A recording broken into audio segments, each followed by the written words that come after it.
You're watching Deprogrammed. This is the New Culture Forum show devoted to pushing back against the forces of ideological conformity, particularly among the young.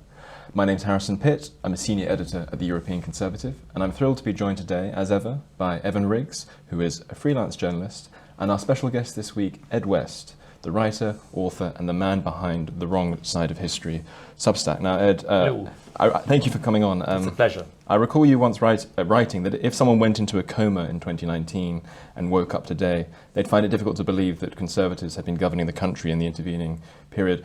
Do they deserve a chance to redeem themselves? No, obviously not. I think I said that about 2010, maybe. I mean, it has been 14 years now. Prescient. No, I think it's obviously, I don't want to get too Peter Hitchens doomerish about this, but I think it's safe to say they've had their chances to show how they rule, and it's probably a bit too late now. But yes, I mean, every they've been in power, they've been in office for 14 years, but it could be argued that they haven't been in power, and just look around you and see how little impact they've actually had in getting, their ideas pushed forward. And it's been 14 lost years, really.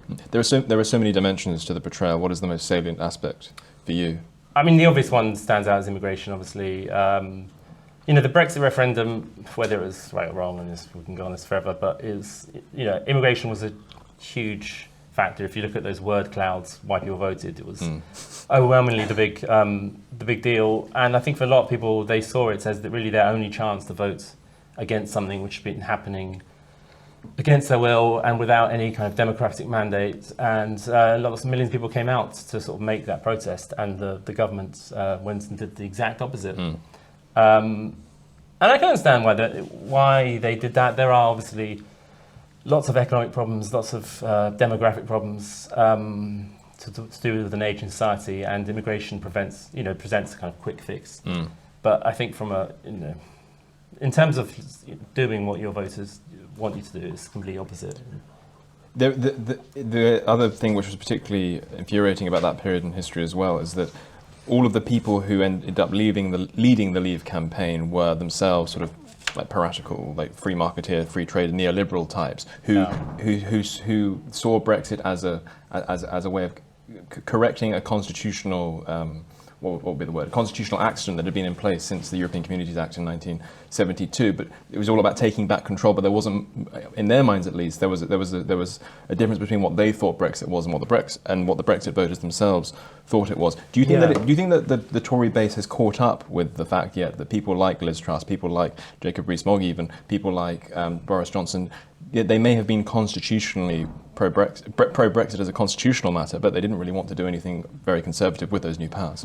Yes, I think if you look at how immigration is a salient as an issue and how it tracks immigration numbers, there is quite a strong correlation. I don't really buy the argument that this is kind of cooked up by the papers. And I mean, the papers aren't as strong as they used to be anyway. But I think for a while after Brexit happens, and particularly because of the lockdown, there was a sort of pause.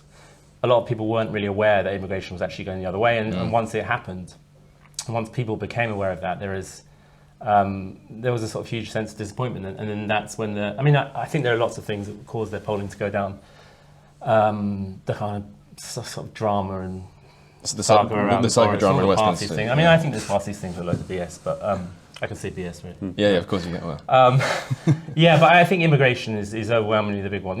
It's been said, but but Tory voters don't particularly like the Tory party. They're not tribally members of their party in the same way Labour voters kind of do tend to love their party. But Tory voters want the Tories just to do three things: reduce immigration, lock up loads of criminals, and reduce their taxes. And they failed in all three of those things. Yeah. So if you can't even do your kind of basic things, then I don't think there's a huge love for Tory. I mean, a lot of Tory voters actually kind of dislike the party and party leaders. And if they can't do their actual, the jobs we ask them to do, then Absolutely. There's no fear what if Keir Starmer gets in? It's like, what's it going to be? It's the same. It's the same, but slightly worse. Coke strong or Coke light? Which one do you want? Yeah, exactly. It's not like 2019 where Jeremy Corbyn was slightly worrying because he did seem a bit extreme, to put it mildly. So I want to ask you, speaking of Liz Truss and Jacob Rees-Mogg, what did you make of the recent PopCon launch across the street? I mean, I'm more sort of. sympathetic to the kind of national conservative wing of this like various different squabbling groups within the party. I mean, I obviously wouldn't have Liz Truss as my spokesman for any group. I just think, I don't know if she's aware of it or a supporter of it, but she's a bit of a punchline. A lot of it's unfair. She's probably blamed too much for the sort of economic mistakes which seem to be happening in a lot of other countries. But you know, she ruled for like 44 days, and that was like half of it was people just in mourning for the Queen. It was, you know, I wouldn't have her as a leader. I mean, as regards to Jacob Rees-Mogg, my impression is that he's not actually as conservative as he's made out, especially on, you know, issues like immigration. And it's a bit of an act. And I think there is a feeling in a lot of people that it's all, amongst all of them, it's a bit of an act.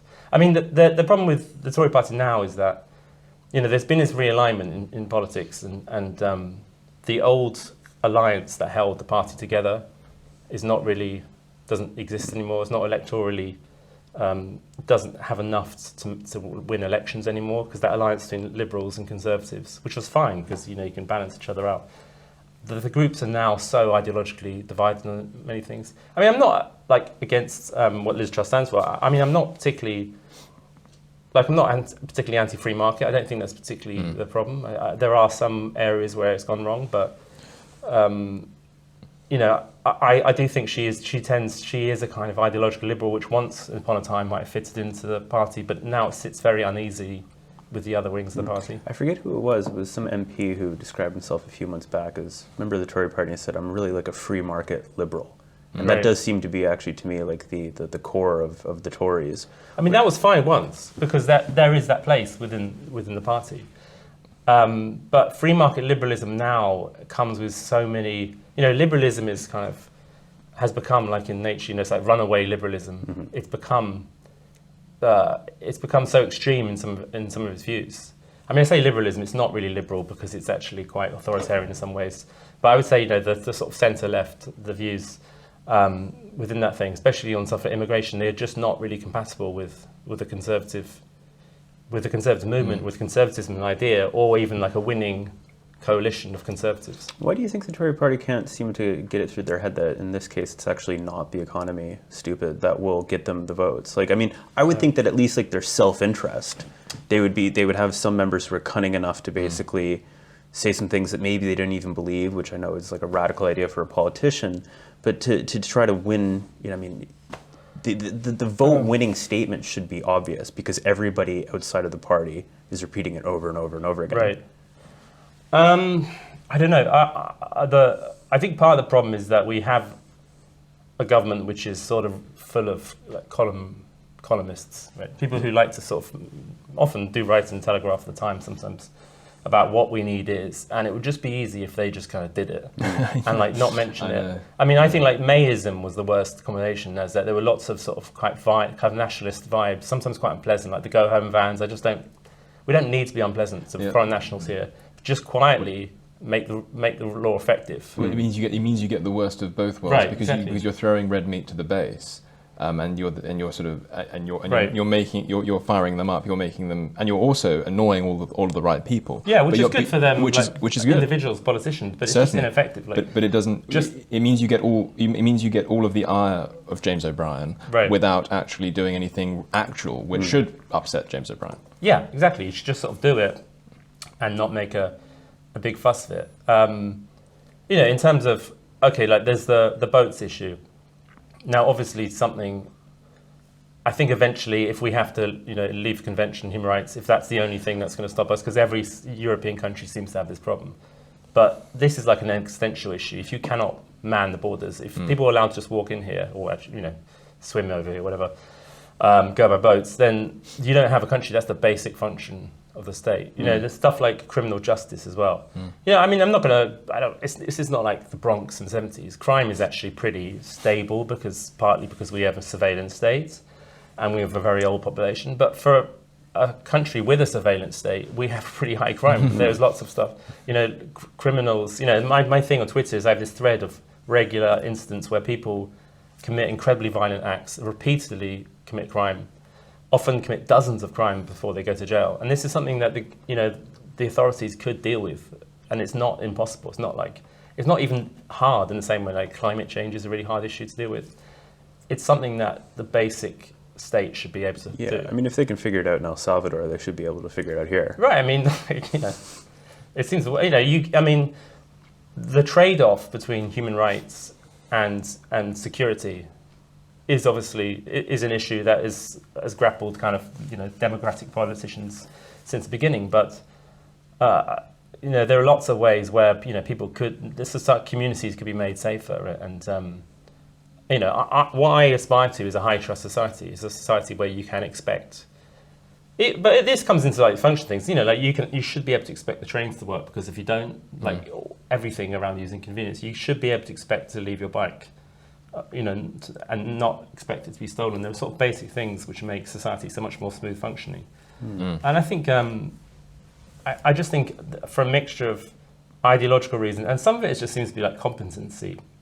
I understand they're facing, the civil service is often very hostile, and within the Home Office, let alone the Foreign Office, there are lots of people who are ideologically opposed to the Tory party, and it's hard for them to take them on.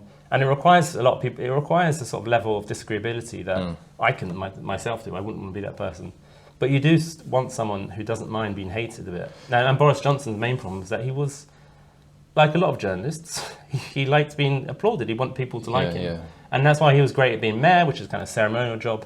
But as prime minister, he wasn't able to make those kind of tough decisions, which are kind of required. And I think in order to be a truly seismic prime minister as well, the real measure of that isn't just what you do while in office, but whether you, to some extent, just by changing the landscape, bind your successors. Right, okay. And so, I mean, the obvious example is Thatcher. Right? Thatcher completely bound Blair, and in the same way, the Tories have been completely bound by Blair. They rather than breaking out of that bracket, completely passive the whole time. They feel like they need to win within the Blairite paradigm, so they work within it, and they don't actually challenge it. And and you're right, it requires a level of disagreeableness that doesn't come naturally to instinctive conservatives. Yeah, and I think on the sort of free market side, okay, so it's just the time of year where freelancers do their taxes, so I'm probably, but there is taxes are still high. There's loads of regulation in every area of life, and which just, I mean, the one that muted this week, I don't know whether it happened, about further regulations about Airbnb things, which comes down to the regulations stopping house building. Like, the worse housing gets because you have more regulations, the more they want to regulate people having second homes. It's like, well, this is not the way to a kind of happy society. I think there are lots of areas where if you did give people greater freedom, and that's where I come more Truss. Although I always did think Liz Truss was a kind of a liberal Democrat kind of operative working. I mean, she was. Family are Lib Dems. There are clips of her in the 90s sort of railing against the monarchy and go deep undercover, but destroy the Tory party, and then, It so often seems that way. And the thing as well that they don't understand, even if she has had a kind of Damascene conversion to conservatism, the people, the economic liberals, the free marketeers, they don't realise that the culture itself should always be prior to its prosperity. Right. It's important that it's potentially a slightly pompous point, but it's one I've made in writing. No problem being pompous. No problem at all. It's one I've made in writing before is that the conservatives need to recover the original meaning of the word economy. Like, you need to have a home, oikos, before you can discuss the rules, nomos, best suited for its material flourishing. And they put their kind of obsession with economic theory before is the country actually doing well? I would vote for Michael Foot over Liz Truss if he promised to shut the borders, because it matters. It has much more implications for our future as a country than whether or not GDP is ticking along at 3% or in decline for 2 quarters. I'm not sure I'd go quite as far as voting Michael Foot, but it's an interesting proposition. Harrison, are you saying that you'd be okay with some socialism as long as it was tempered by nationalism? Yeah, those kind of two mixed together. I see what you're doing there, Evan. No, I wouldn't quite go that far. But no, it's funny. Michael Foot was actually Michael Foot was very opposed to restrictionism at the border, as it happens. But it just goes to show the order of priorities is completely wrong with the Conservative Party. That they're constantly putting, is the line going up or is the line going down before is the country better? Right. I think a lot of economic liberalism, which I sort of broadly support, is dependent on a lot of social conditions, things like trust and having social solidarity, which itself depend on sort of conservative social cultural norms. And once you lose those, it becomes much harder to have that kind of that situation. Try cutting capital gains tax in Liberia and see how far it gets. Well, exactly. Yeah, and it seems very interesting to me that this lesson still hasn't been learned, despite 20 years of trying to export liberalism to places like Liberia, the Middle East, and it's just not taking. Right. And now it seems like liberalism is massively in retreat. So one of the questions that I wanted to ask you, Ed, is kind of what do you see as the emergent response to the Tory party, and to maybe even better way to frame it would be like, how would you define like the new right that's starting to emerge in this country, in this sort of emerging post-liberal or receding liberal order? I imagine, when I look at the kind of more intelligent, younger people coming through on the right, on certain issues, they are a lot more right-wing than the older generation. Which ones? On the people? No, which issues? issues, yeah. I mean, primarily immigration. And I think that kind of tends to absorb all other issues because it is such an existential question. And it's, Stephen Davis, the Cato Institute, he explained about alignments in politics, and there's always one primary issue and one secondary issue. And that's why groups align.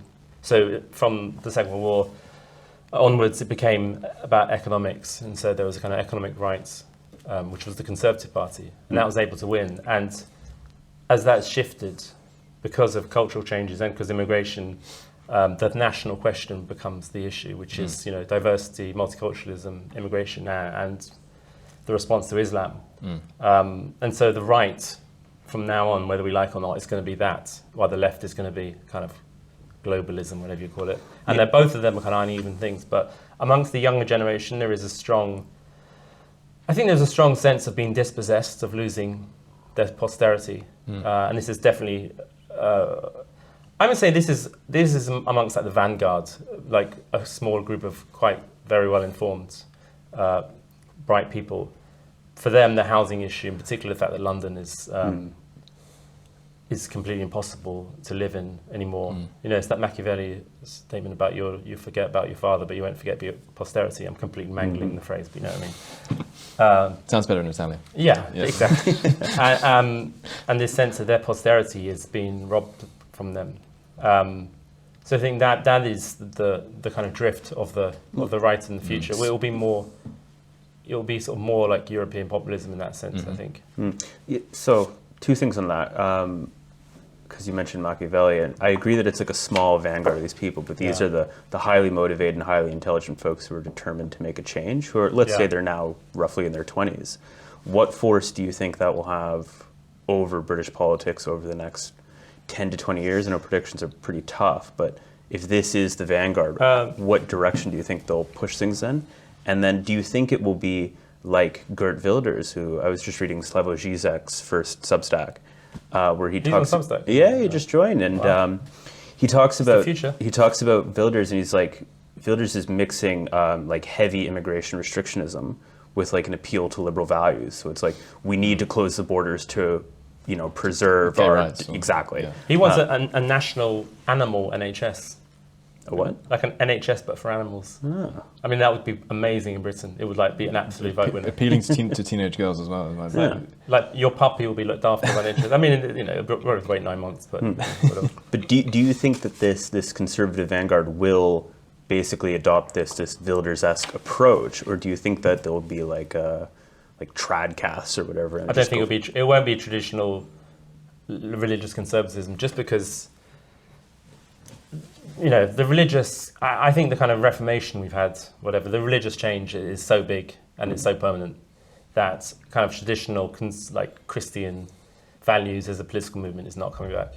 I think a lot of people probably appreciate that those kind of folk beliefs, those church teachings, or that combination of values was like very sensible, that makes sense. I mean, like Louise Perry is a great example. That's someone who sort of looks at what we all taught by our grandparents, and that kind of that's good wisdom. But the actual religious belief behind it is not coming back, and I don't think there's going to be like a religious political movement of any way. I mean, like for example, abortion is the big issue, which is like very religious dominated. That's not going to be an issue, and I don't even think it's in the States. It's winning ultimately long term.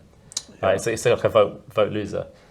I think on there are the kind of the cultural revolution that happens, and conservatives accept some elements like when France, when the revolution ended, and when everything was kind of restored, not just after the reaction to the revolution, but after Waterloo.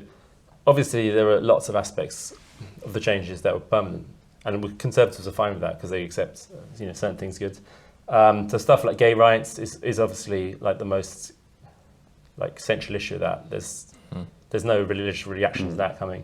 I think on the transgender issue that's kind of shifting a lot because I think that's kind of fundamentally very different to the gay rights issue. A lot of these things will probably be framed about in reaction to how the world of Islam and Islamic extremists sort of treats it, because that is the kind of big violent issue to do with diversity. For Ozzy Wilders, that's what's kind of got him, Do you think it's interesting that like the Islam question, it was big in, post 9/11 obviously, and then into kind of, let's call it the early 2010s. Yeah. And then it does seem like it kind of, it went away. And now it's back with a force. I mean, do you think that, Britain or the West there was even white Sharia. There was, like online writers saying, actually, Islam's pretty good. I like them. Yeah, it's turned now since October 7th. But why do you think that people took their eye off the ball so much? I mean, we became focused on like race and stuff, BLM. Race and gender and all this stuff, which is intra-Western, and people forgot there is. Well, I think that is the explanation. I think the what identity politics meant, the salience that it had in people's minds, broadened. So it's not that you're right. There was a difference of emphasis in that there was much more focus on like the deleterious consequences of fetishizing minorities generally, rather than fetishizing Islam and being Islamophiliac in particular. But now, obviously, as you said, then after 7th of October, there's been a refocus of emphasis on Islam. I just saw that Switzerland now has a anti-immigration political party, which, if anybody knows anything about Switzerland's immigration policies, it's not the easiest country to get into. You mean separate to the People's Party? Like, so even more. Even more. And I think that is basically, there will now be essentially an anti-Islamic immigration party in every single European country that will be a force to contend with. Yeah, I mean, I think that there's a difference in Britain, Europe and the States here, and partly in the 2010s, obviously became much more focused on American issues, which tends to be focused more on like race and the kind of BLM issue. And while America's Muslim minority is much smaller, proportionally much more middle class, they don't have the same issues that France in particular, like Sweden, Holland have. And they're overwhelmed. As I understand it, the largest Muslim community, like in diaspora terms, in the United States, is, I believe, Dearborn, Michigan. The Iranians. The Iranians, like, are, right, it could be. Yeah. And they tend to be have no truck with Islamism. Yeah, I mean they've left an Islamic State. Yeah. America's immigration policy from the Middle East and South Asia has been kind of stricter. Yes. I would say more sensible than Europe's. The European issue is kind of different because more so in the continent, you have what is basically a kind of North African, Middle Eastern, almost like an underclass. And in France, that's particularly like made worse by the kind of historical conflict with Algeria. Mm-hmm. I just think it was kind of dying down. A lot of the trends were quite optimistic in the sense that, I mean, if it's optimistic, but there was a sense that religion was becoming less important towards second or third generation Muslims in Europe, and even they were becoming as decadent as we were. But the trends are so there is some evidence that it's happened, but the trends are so slow compared to the actual pace of demographic change that there's no way they're going to keep up. So I guess that issue was just basically lying dormant until something terrible happens, and like in the Middle East, there's always something terrible around the corner. And now, obviously, it's the political shift on the continent has been very, very noticeable since October 7th. Not just Netherlands, but Germany and France. Britain and Ireland are basically the kind of the exceptions here, and I don't think that will remain the case forever. I think in Britain there'll be some political party will take that sort of same place and like very damage the Conservatives.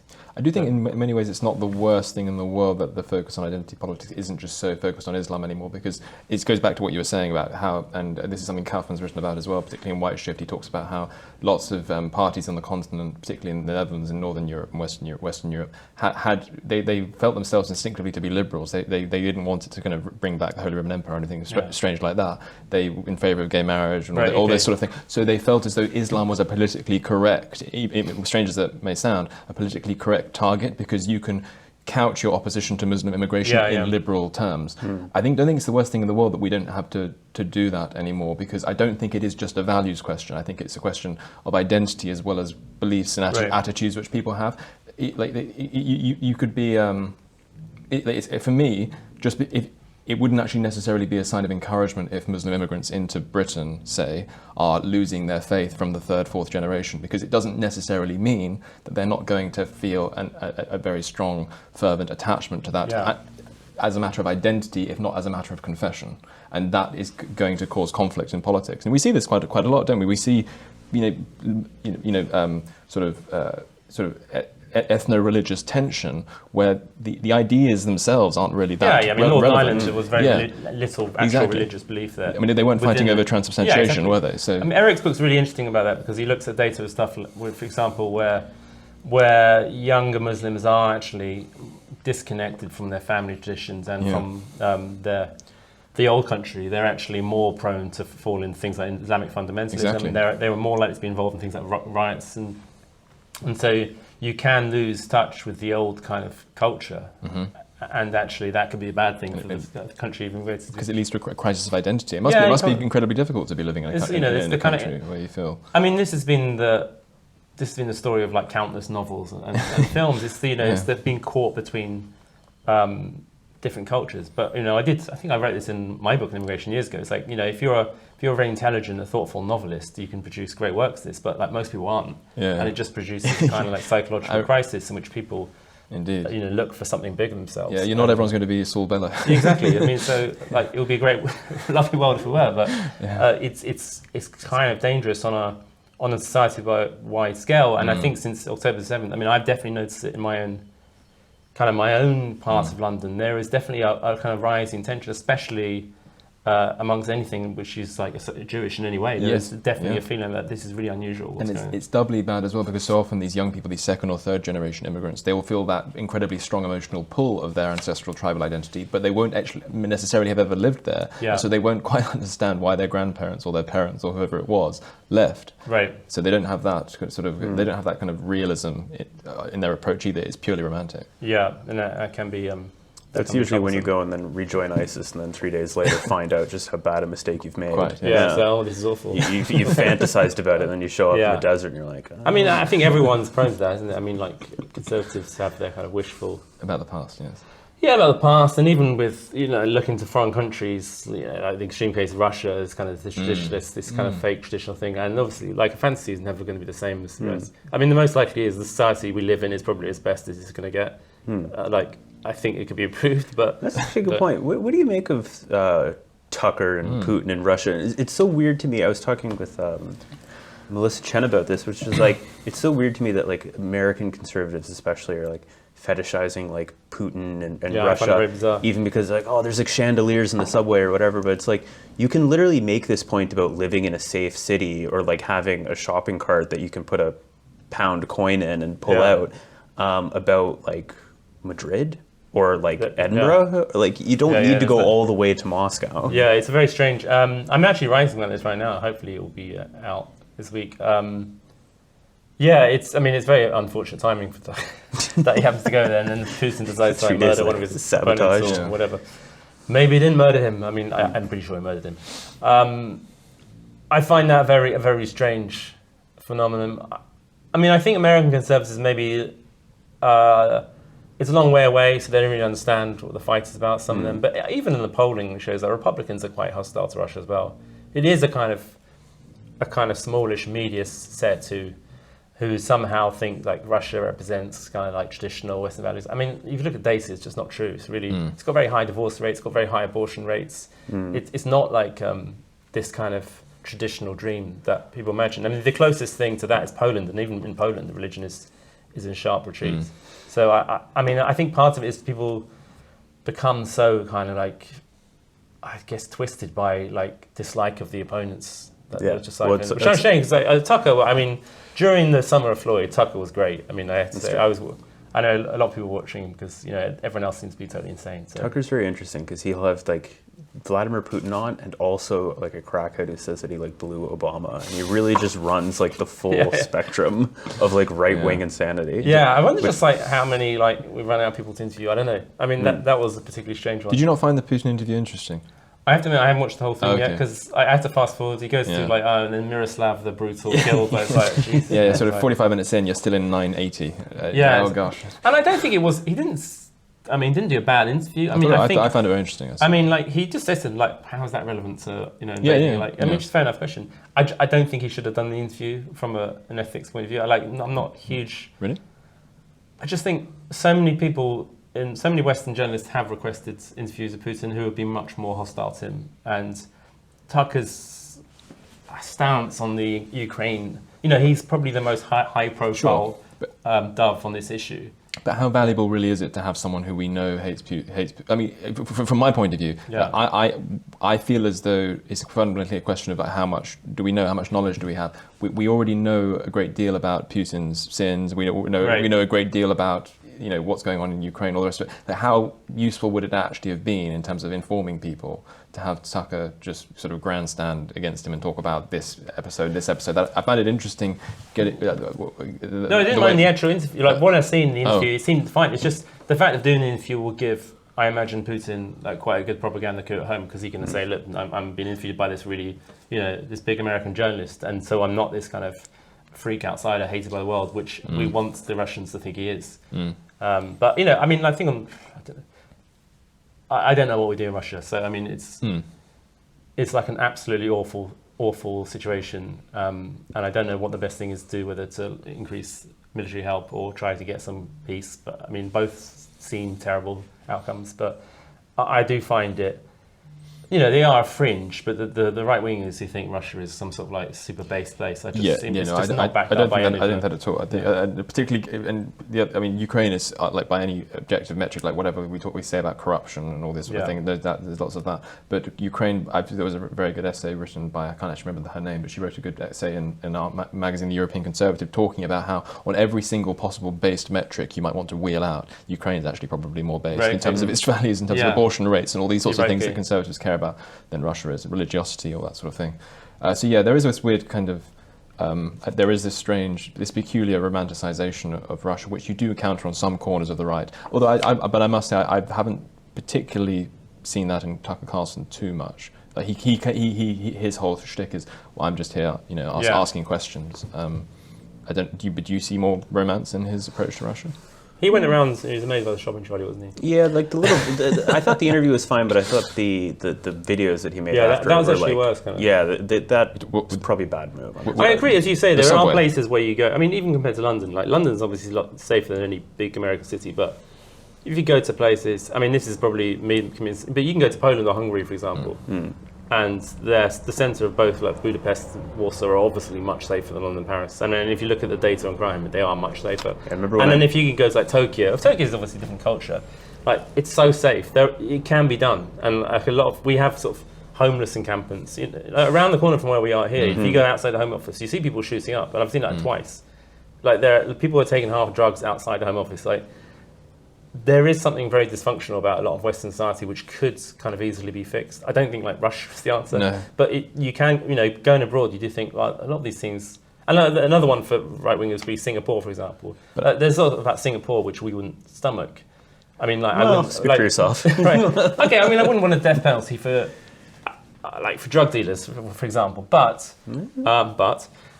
the fact, that our drugs problem is really completely out of control, and it's a real tragedy. Like it's worse in the States, but in Northern Ireland and Scotland, drug deaths are hugely up, and we just kind of like passively sit there. So you look at another country and say, actually, you can stop if you want. And there's lots of things you can stop. We just don't have the will. That's the thing, right? 1 in 28 deaths now in the U.S. are due to overdoses. Right. Okay. 1 in 28. I mean, that's that's 4%. It's an unbelievable tragedy, and drugs is like, drugs are like a terrible scourge, and we in the West, kind of passively allow that by allowing in the centre of our towns to. See, I've become much more hard line on this actually, due to, especially fentanyl, because I went to university in Western Pacific Northwest Canada, right. And there's tons of drugs, and you can buy like heroin from a store now in right. Vancouver, And if the fentanyl problem had existed when I was like 20, let's say, like there's a pretty high chance I would not be sitting here with you now. Yeah. And so, I've brought up this quote before on the show when we talked to William Clouston, Lee Kuan Yew, founder of Singapore, where he said, like at Harvard, I think it was like, he's like, if we could kill drug dealers 100 times, we would, because they destroy entire families. I mean, what is the other solution to that? I mean, it's obviously not safe injection sites. It's obviously not just letting people die in front of the home office. I mean, I don't know enough about drugs policy whether there is anywhere where that is. I mean, the debate has been about minimizing harm versus, I would say, punitive. I mean, I don't mind being punitive if it kind of stops the problem, but You just think hanging's a bit disproportionate to the nature of the offence? I'm kind of anti-death penalty generally. Yeah. We only have to do it a few times before people realize that you're serious. Yes, but I mean, they hanged the guy last year, like an Indian guy for importing like weed, and I thought, I kind of like hate the smell of weed in my local park, but I'm not sure I want to like hang them. But yeah, I mean, even on the lower level, just kind of the smell of marijuana everywhere is so depressing now. Which in Central Europe you don't get because they're very strict about it. But then that's me being my own kind of based Central Europe kind of thing, isn't it? Yeah. We were talking about young Muslims before, by the way. I don't know if I sidetracked the conversation or. Oh no. The can part flow of freely, the right? whole function of this Yeah, show yeah. is for us to be sidetracked gleefully. Yes, what to pick up there. I mean, I wanted to say one thing. I do think that part of the reason why you do get, and I think it's a misfire, but one of the reasons why you do get this sort of romanticization of, say, whatever it might be, like Russia. Let's just stick with Russia on some corners of the right, is because there's this suspicion, and I think it's being reinforced more and more and more, that our elites are just basically systematically lying to us about more or less everything. Like there's this, and there is just such a mismatch between like the liberal elites' image of itself and Right. the actual conditions on the ground in places like New York, in places like Portland, I think it's in actually places like slightly London. worse. Say that again. I think people will accept being lied to by politicians as long as they're being lied to in clever ways. The problem is not that Right. they're being lied to; it's that they're so fucking bad at it. blatancy. Yeah. And so disingenuous and incompetent. Yeah. So, when you're, I think Carlson's point, and maybe it was inartfully made, but I think his whole point is, look, we have this image of ourselves as sort of like the apex of civilization. We're supposed to be, fighting on behalf of liberty and all these sorts of things. That's why we're in Ukraine, and we're supposed to be fighting against this power, namely Russia, which is a gas station with nukes, like an authoritarian backwater. Why is it that their sort of civilizational infrastructure is better than ours? Like, why is that the case? Why is the leader of the free world, the apex of the apex, literally a dementia patient? Yeah. Yeah. Well, That's the whereas like Republican Party Putin talking is point. like an online Spurg who can tell you 45 minutes of Russian history. I'd still rather be ruled by the dementia patient than the homicidal history fan, to be fair. The obsessive. No, I history mean, fan. there is a mixture of, like during the summer of 2020 when, Tuckerism was at its height, like everything that, the journalists in the media just systematically lied about everything. Exactly. And the whole thing was a lie, and they were having massive protests over something that was a complete lie. I mean the actual statistics on race and police fatalities and crime, and it was wildly out there. And they've been lying since Ferguson, when the media reporting of these cases really sort of blew up, and it's just been completely lied the whole time. I think generally Western media is more honest by far than in authoritarian countries. I just think once you get closer to sensitive issues, taboo issues, they become very dishonest. And we see whenever the main kind of the main news sources, especially the BBC, report on cases to do with sensitive issues. There's just very, you would have no idea what they were actually talking about. Indeed. And there are kind of countless cases. I mean, this also came out more kind of obviously in the trans thing, where even conservative papers have a picture of what is clearly a man, and they say this woman is accused of masturbating or in public, and like that's obviously a man. Like, Yeah. Hello, if you're enjoying the New Culture Forum channel and you believe in our mission, may I invite you to join our membership scheme at the link below or on our website, newcultureforum.org.uk. Our work is more important now than ever, and we have great plans ahead for the future, but we can't do it without your support. From as little as £3 per month, you can help ensure that we continue on our mission. As a member, you'll receive a range of benefits, including access to exclusive content, invitations to our private events, including here at our studios, free copies of our books, and much, much more, including, of course, our famous NCF mug. If you aren't able to become a member, then please help us by clicking this button and subscribing to our channel. It's completely free. Just remember to also click the bell icon so that you can get notifications when we post new videos. Thank you.